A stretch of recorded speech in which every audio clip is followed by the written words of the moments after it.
All right, keep it going for John Candy, everybody. Let him hear it, fucking Uncle Buck. What? Oh man, this might work. No, do we need it to work? All right, fuck it. Hello. All right. How you guys doing?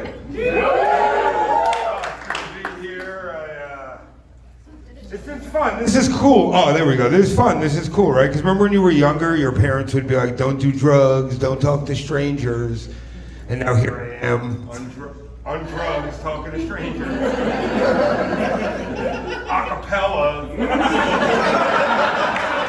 this the end of the 8 Mile right now? In the fucking shelter? Fucking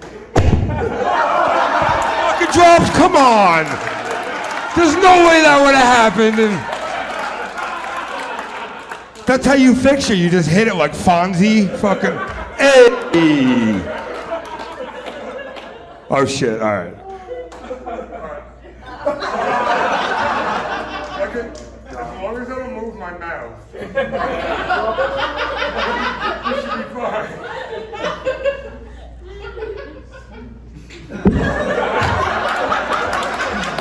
If I sit low on the ground, nothing to worry about. This is cool. All right. I've never done the campfire comedy here.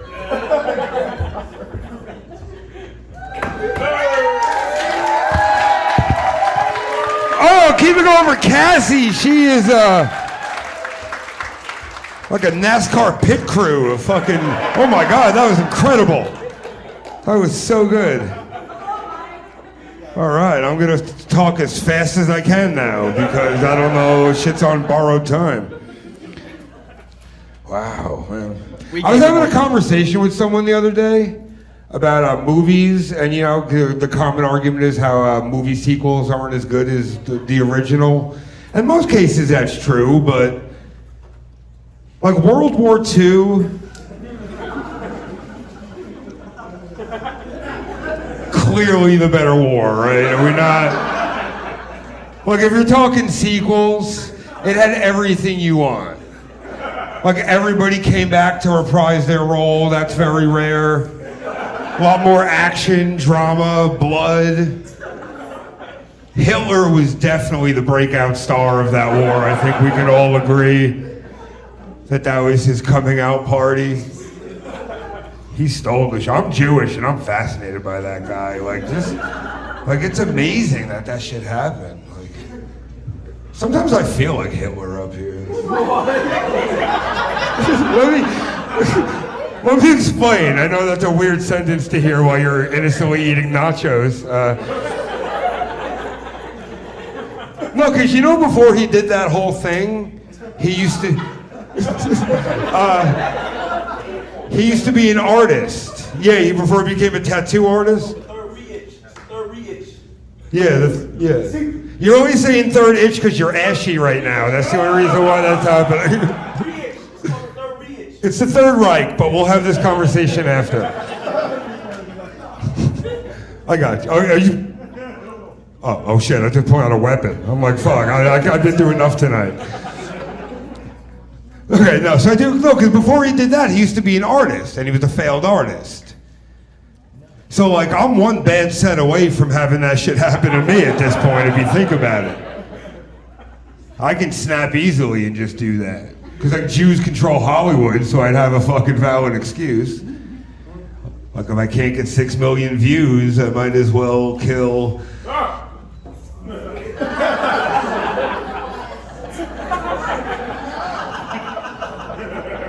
I didn't even finish that. You guys are the fucked up ones. That's not on me. That has nothing to do with me. You guys are the mean ones. If I can't get 6 million likes. You can't get 6 million views. You can kill 6 million views. Oh, thank you for everyone else who didn't get it. Okay. I wish your microphone was still out. No, I don't even know who said that. You're fucking awesome. That was cool. I'm glad you guys are laughing, because like the whole world sucks now. You don't know what you're allowed to laugh at anymore. Everybody's gone like sensitive and full bitch. All of our like mascots that we grew up are being like made over, pancakes, rice, Aunt Jemima's out of a job. Like, what the fuck happened? Good luck with your dry ass pancakes, white people. Did you really think that went through? Idiots. They're canceling candy. They canceled the green M&M because they said she looked like she was a whore. They're gonna cancel all the candy that we love soon. Like with all the gender pronouns going around, pretty soon Hershey's will become them, theys. Ready for that shit? You remember the whatchamacallit?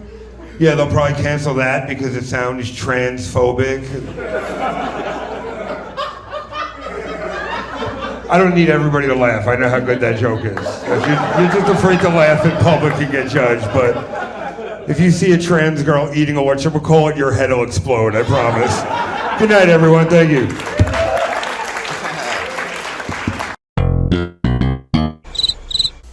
All right, Mike Krasner. Thank you for joining us for the first time. Good set tonight. How long have you done comedy?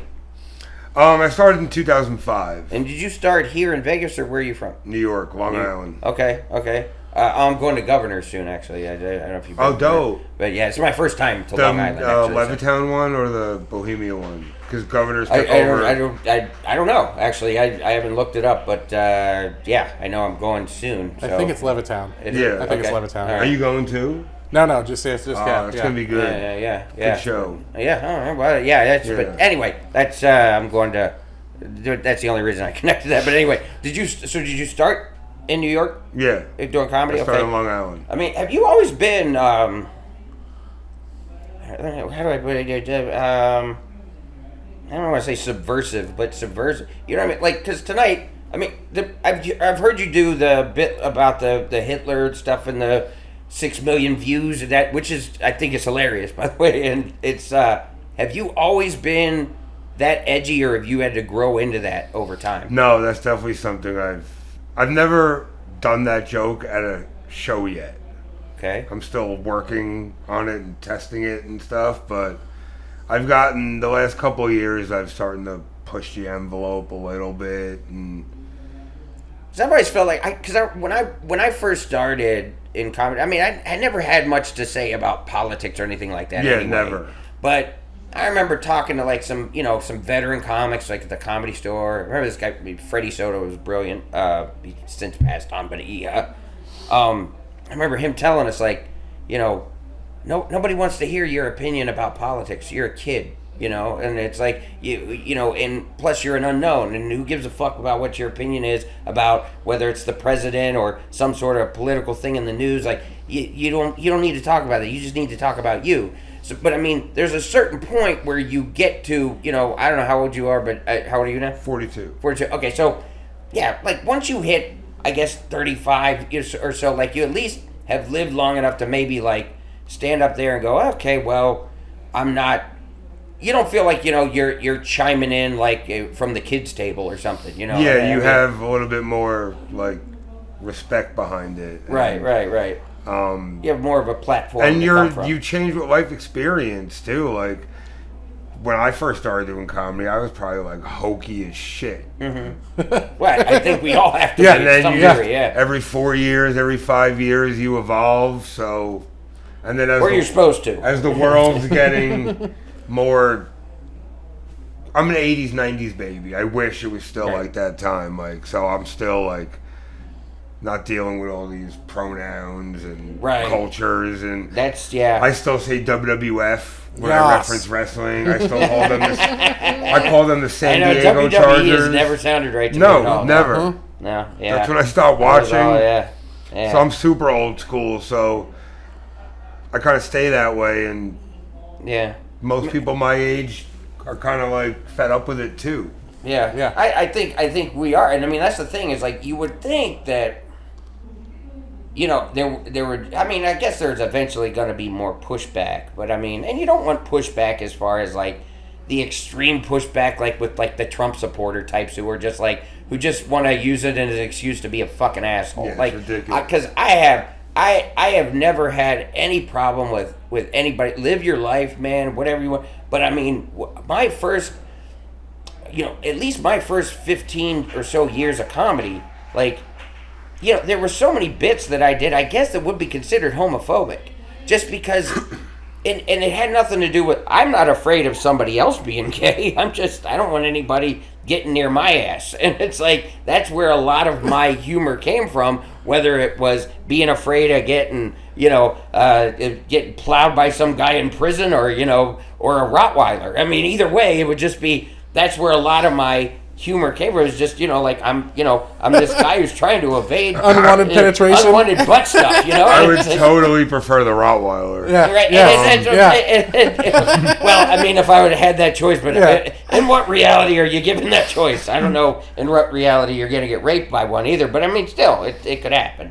But is that something? I mean, you say you started in 2005, so you still had a good. I mean, I feel like for me, the political correctness and stuff like that, I didn't become real conscious of it for a good, that's probably 2012, maybe 2013. Yeah, when I first started, it was allowed to say things, but I wasn't in the frame of mind to put those things together yet. I was doing jokes about friggin' Siamese twins joined at the forehead. One of them has to take a shit. So the other one's just down here.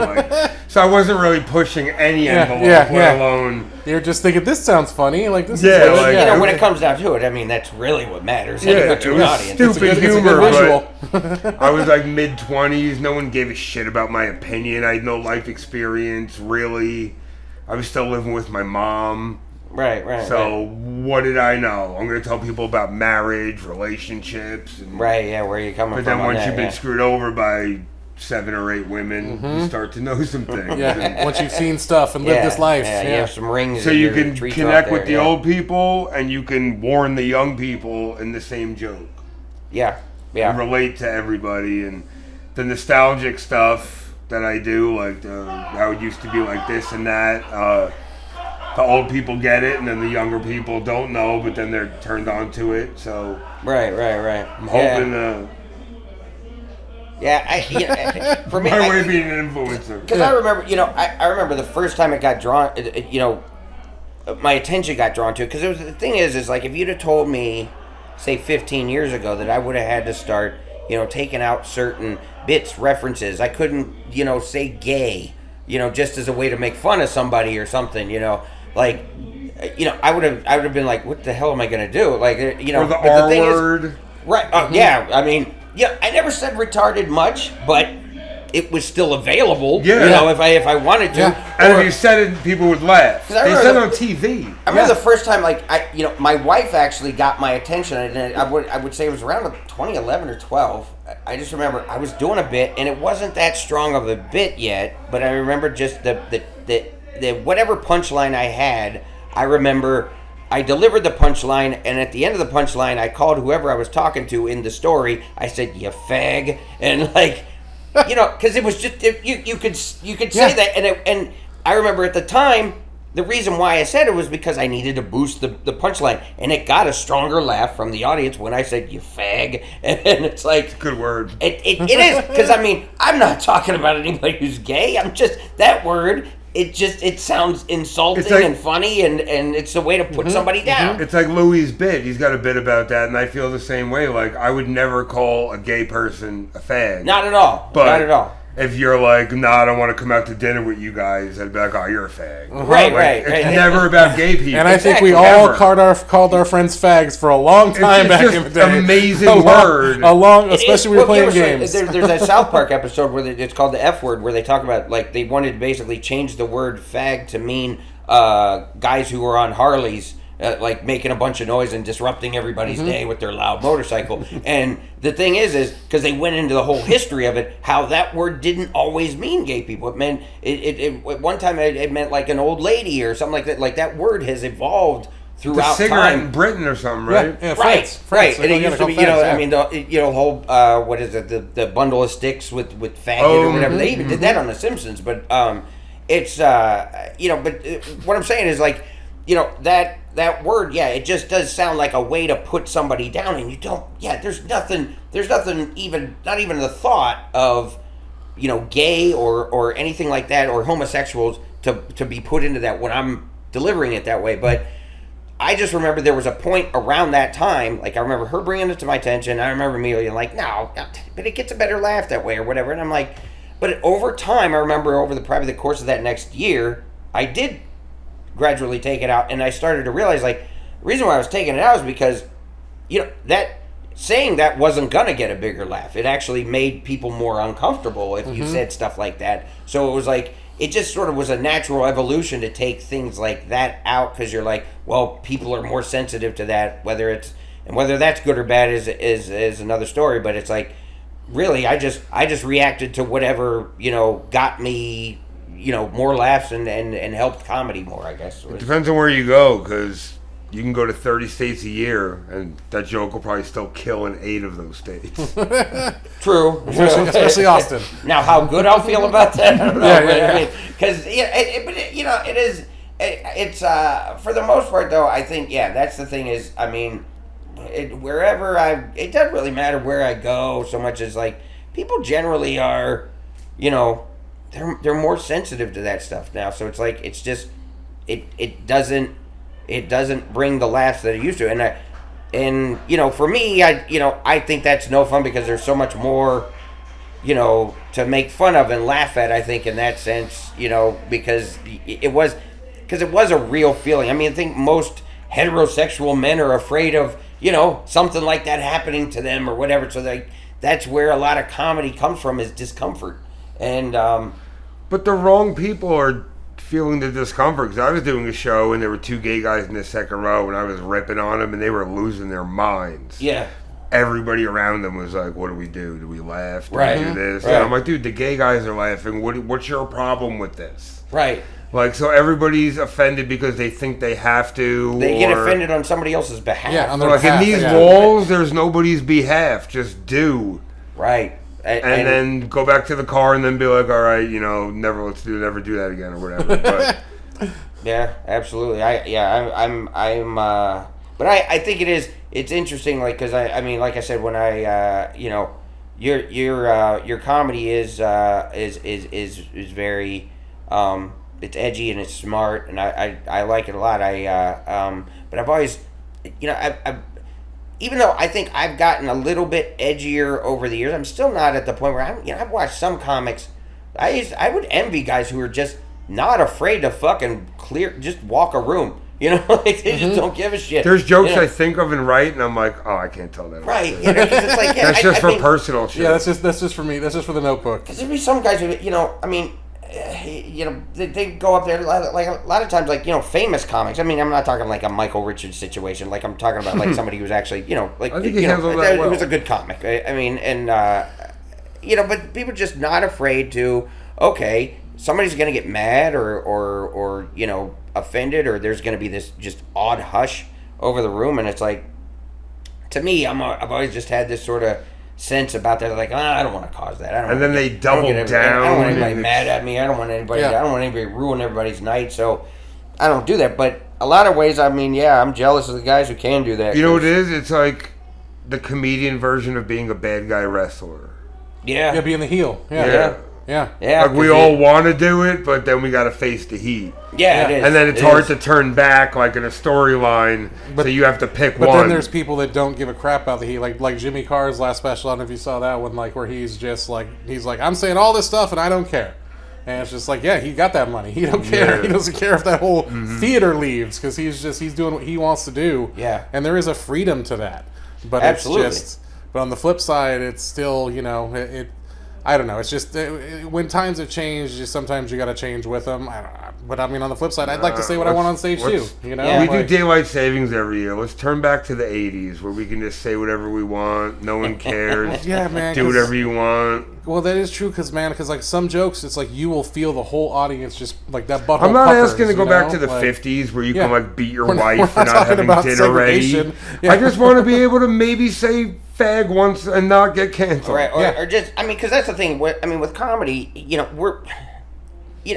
I've always thought it's like we're doing a disservice to audiences when we don't allow ourselves to be completely honest. Like when we're holding back, then that just kind of defeats the purpose of this whole experience. Because it's like the whole thing is supposed to be about, let's just let it go. This is the one place where we're supposed to be able to just let it go. Let it just talk about it, point out the elephant in the room, and let's laugh about it together. And when you have to go back to reality after you leave the show, that's one thing. But it's like in this environment, it's supposed to be, it's supposed to be honest, and we're supposed to be able to laugh at stuff. But the problem is corporate America has an investment in the comedy world too, because hey, they don't want people putting bad Yelp reviews about them. They don't want their fucking clubs shut down or whatever. So mess up their brand. They're gonna, so we're always gonna have to be conscious of that because it's the same thing in football. They got all these late hit rules and quarterbacks, so a lot of the defensive guys are holding up and not going as hard. Right. And then the quarterbacks are benefiting and Yeah. they act like they're going to go out of changed the bounds game. so they can't get hit, and then all of a sudden they go in, run, you can't touch them. So That's actually a pretty they're good analogy they're right like there. holding back, and they're making us hold back. Yeah.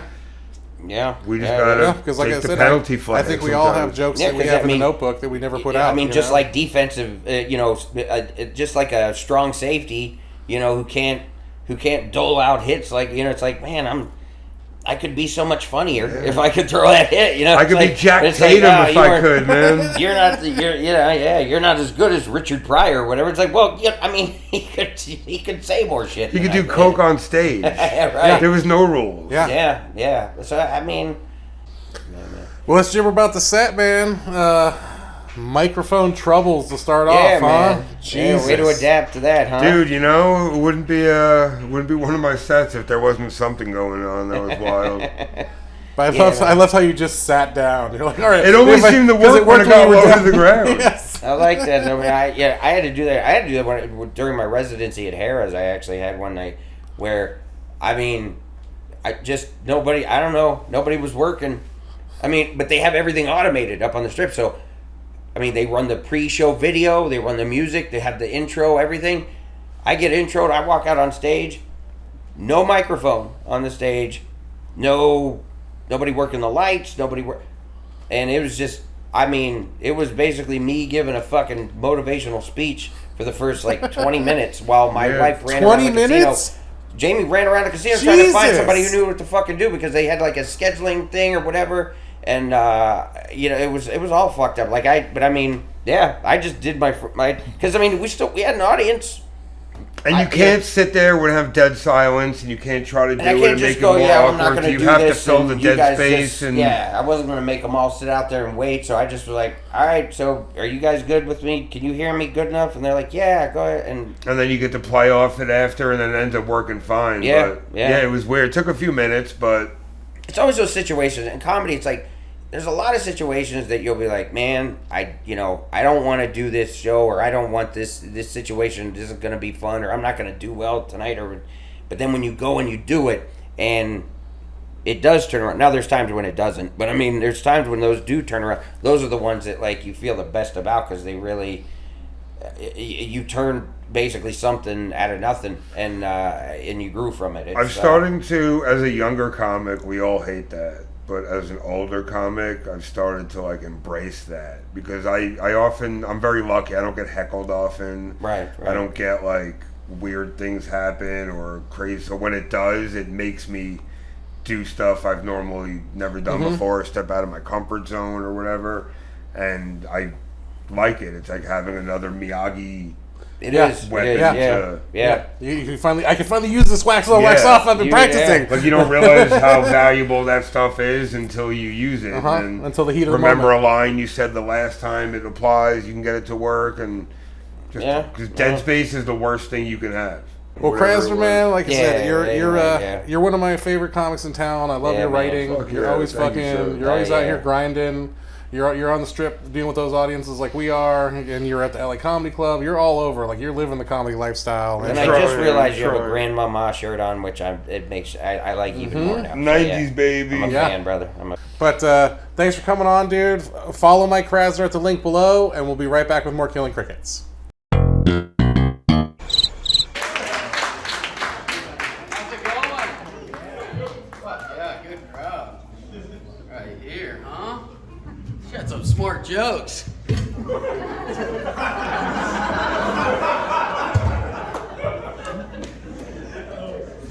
Good crowd. I love my stepmom, but boy, does she get stuck a lot.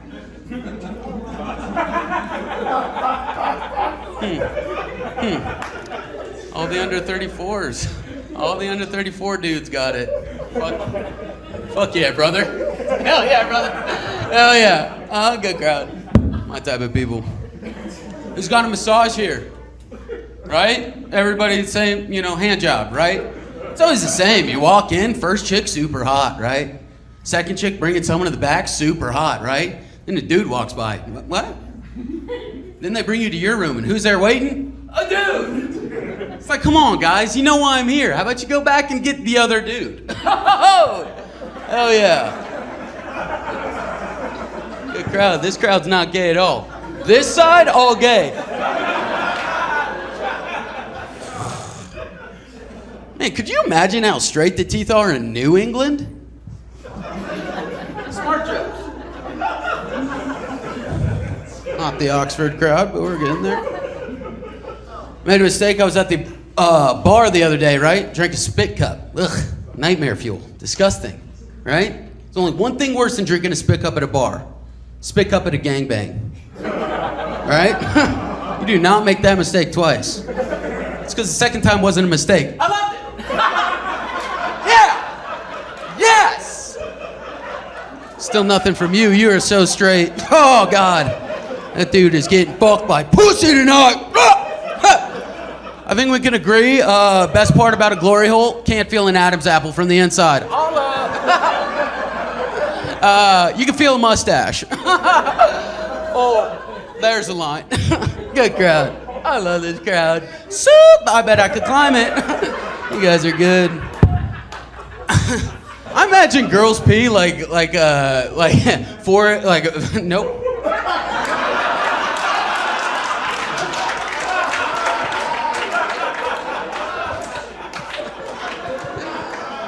You want it? Do you want this right now?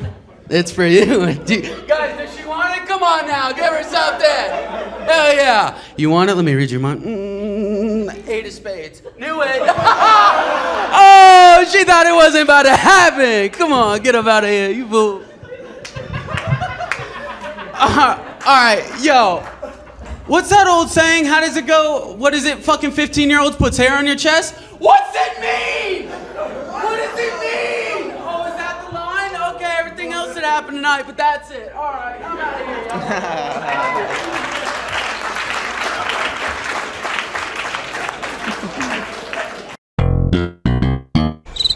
All right, Rob Falco. Yes. Thank you for joining us again on Thank Killing you for having Crickets. me. Appreciate it. It's actually, you've been on with us before, but I think that since this last time, you've changed gears. Yeah. On stage. Yeah, which is in a good way. It works really well. It's very funny. Yeah. Very Thank funny. you. Appreciate that. How long have you, since you started doing this? Because I know last time I saw you on stage, you were also I don't want to say character, but this character. Okay? Yeah. I started. I don't honestly know exactly when. It was like right around the summer, because that's the reason I started like wearing this. Yeah. And kind of brought the character. I would wear this under my clothes for work, and then I'd just come straight to the mic. Yeah. And so I forgot my clothes one day, so I just had this on and did like a Italian guy, like, and this dude did like an Italian like Goodfellas impression, Yeah. And so he went right before me, so I like kind of just went off that for a while. Yeah. And was just like being this character and then doing my jokes in that, and it was working. So I was like, fuck it, I'll try it again. And then I was trying wilder shit. Like, I was, I was doing like the air guitar and just like freaking out on stage, kind of, know?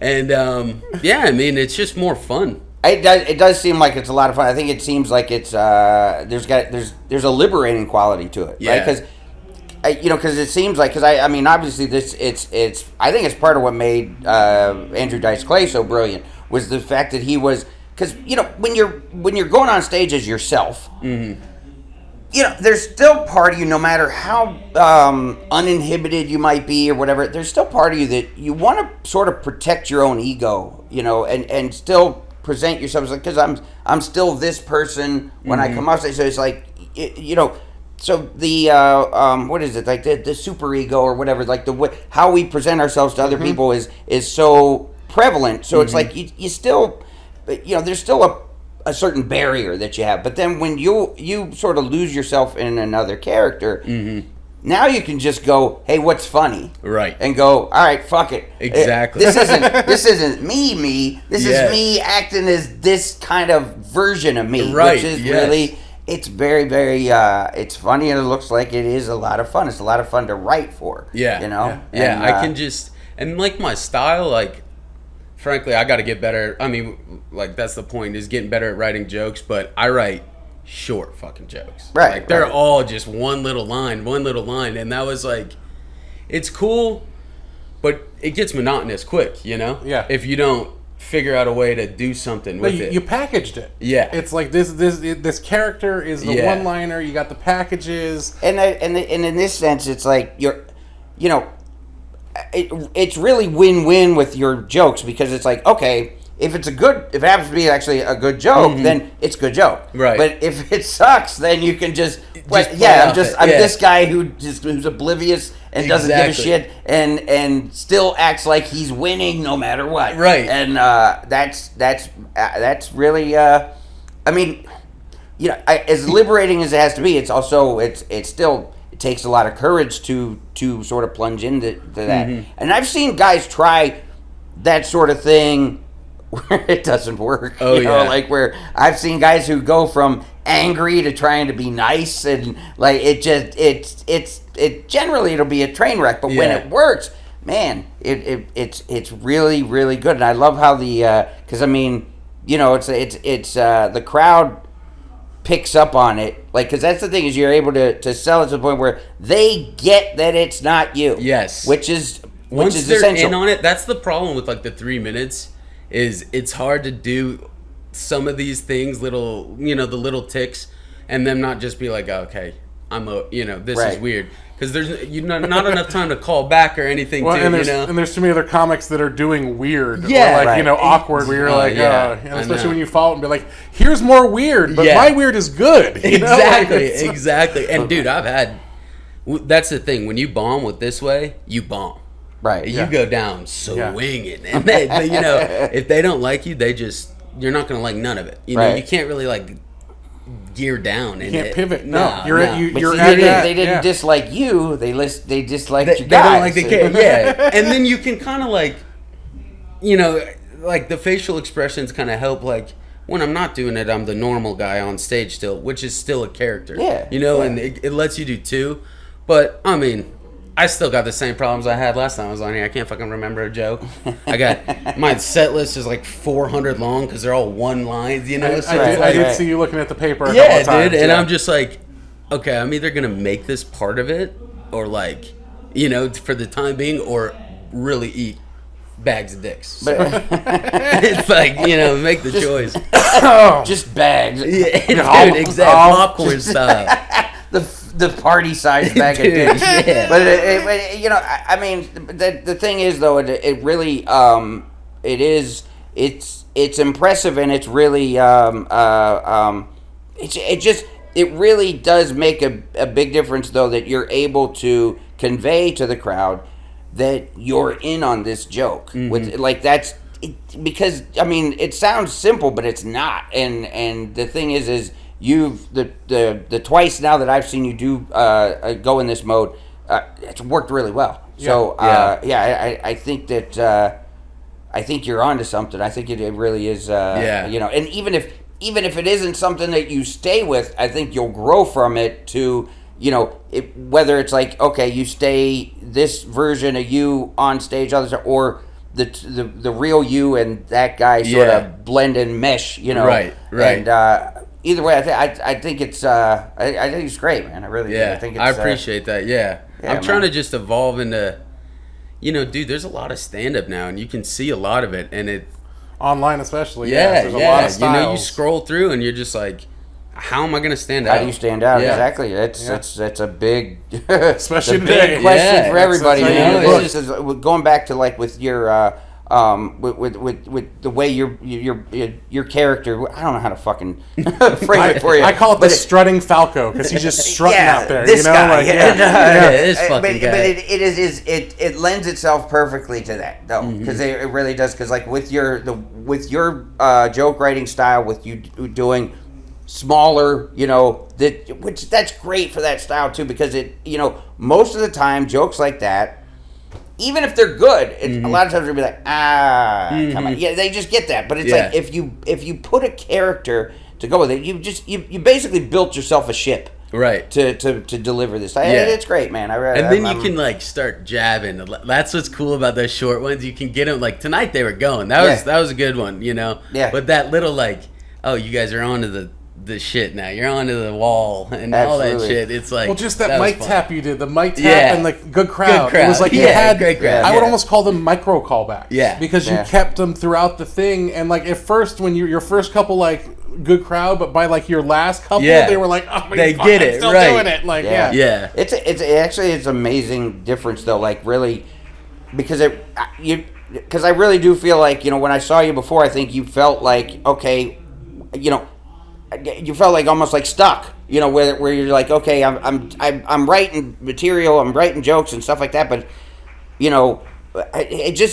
looks like you've made it a lot more fun, for yourself, and I man, it's great, man. I really, I'm jealous. No, seriously, I'm happy for you, man, because I think you're gonna have a lot of fun doing this. I think you're gonna be able to, like I said, grow either way as an artist, man. I think it's gonna be good shit, man. I appreciate that. Thank you, man. That means a lot. Yeah, but that's why I had to have you on again, man. Yeah, like, good looking out. Especially because I watched you. Your other one just came out a few weeks ago, and like I'm like he's not the same comic. Nah, yeah, that's why I had to get him Absolutely. back on, because of all the people we've had on. I was like, man, you are night and day, and I'm not saying that in a bad way. Yeah. Like I said, all. not like you were good. You were good before, but now with this character, just the way you're doing it on stage, when you take the card out of your pocket and say "not at clubs" and you throw that shit at the lady, I was like, it's just my favorite. It's like those little things that are like it's like I wish I could do some of that on stage. I wish. Seriously, It's just not in my not in my wheelhouse. Not in my. I know. I could never sell that. Seriously, nobody like because I guess you have to be the right person to be able to embody that. Like I can't have that much shoulder on stage. Like, it ain't gonna fucking work. But it's like I could never, like, it would just be a type of thing where it's like, if I tried to ever do something like that, it would just eventually be like, all right, guys, I'm bullshitting. And it's just I have to come back to being me. But that's, man, like I said, you're the right guy to embody what you're trying to do, man. It's like you said. Very cool. Basically, my buddies were always like, dude, you have to bring how you are in the circle onto the stage. Because, like, I do in the circle, I'm doing impressions, British voices, rap, like, whatever, just to be funny. And I'm very, like, more animated than just talking, know? And then my old act was. And then this was, like, a way to just kind of, like, I go up there, like, I have this stupid impression joke where I'm just, like, jerking off. It's the dumbest shit. It's not even a joke, like the pelvis thing. It's not a joke. It's just, like, an idiot talking. And it's like, it made me laugh because I'm like, if someone just said this randomly, I'd be like, what? And I don't know what a pelvis. I'm a fucking retard. So, excuse me. My bad. You're good. My bad. But, I'm also dirty. Cancel me early. But, yeah, so it was like, just something for me to actually, because you butt up with having fun in the art. If you lose the fun, nothing's funny. If you don't think you're funny, no one's going to think you're funny. Exactly. And like what you said about, I think that's the goal that we all have, when you start out in comedy, is like the whole, I know it was for me, is like the quest to, you start out as like, you're a funny guy, your friends, think you're funny in whatever way, whether it's storytelling, whether it's acting, like doing characters, anything. So you're eventually trying to get to that person in front of a room full of strangers on a stage. And that's a long quest, man. It's not easy to get to that point, but once you get to that point, that's where you I guess you maximize or actualize your potential that you thought you had in the first place. Yeah. And that's I think you've given yourself a tremendous boost by doing this. It's great, man. I really appreciate and it, dude, guys. I'm Thank excited you, guys. to see where you are in 6 months. Yeah. You know, Yeah, to man. see where you go, like how much more you develop it. Just even like I said, I saw new jokes from you tonight that I hadn't seen before that were like, Hey, you were trying. they were dude. great. They worked. It was Absolutely. nice. No, it was nice. It was a good time. But dude, Rob, thanks for being Appreciate on it. with Thanks us for again, being honest man. with Thank you, guys. us again. And Follow Rob at the socials below, and we'll be right back. And with yeah, more we'll Killer get you Crickets. a big bag of dicks. Hell yeah.